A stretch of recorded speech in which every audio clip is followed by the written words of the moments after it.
Now, then, don't you go ahead and put together a plan or something? I mean, Yes. once somebody has gone through this process with you, what's your next steps? On an involved case, which may be a full mouth rehabilitation. Well, tell me a story of a client, somebody that's been through it. That would be kind of, we could walk through the process. I had this one young man come in. He was probably, at that time, probably about 28, maybe 30. And he hadn't been to a dentist in several years. And I had treated his, pardon me, I had treated his wife, and she had been trying to get him to come see me for 4 or 5 years, and he was just scared to death.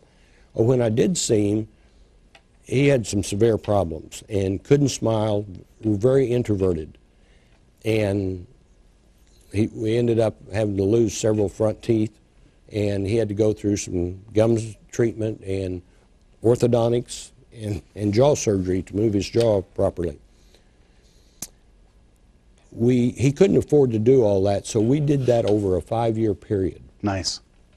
To allow him to be able to do that. And part of my training is making a thorough exam and then evaluating what will need to be done over a lifetime.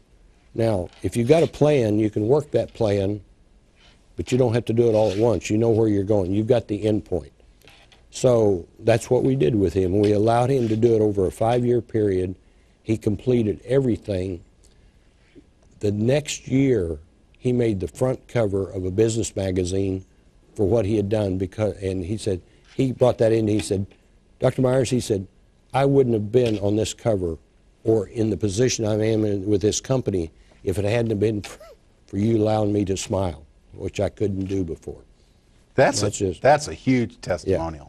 But it also shows the painstaking works that you do and planning that you guys do that makes such a huge difference. I think that's the thing that I really wanted to bring out. And I know that with technology, there's changes in speed and process and some of the other things, and that's cool.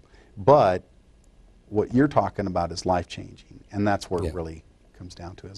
Because I remember I was about to go to the oil field to pay for college one summer, and I had 2 days before I went out there, and I went into the dentist, and he opened up, and you know, he goes, 1, 2, 3, 4, 5. He was counting extra holes in my head from like a long ways off, and I was like, oh God, this is going to be bad. He goes, well, you got 11 extra holes in your head. We can do it over the next 3 weeks. So you got 2 days. He goes, you ain't going to feel or taste nothing.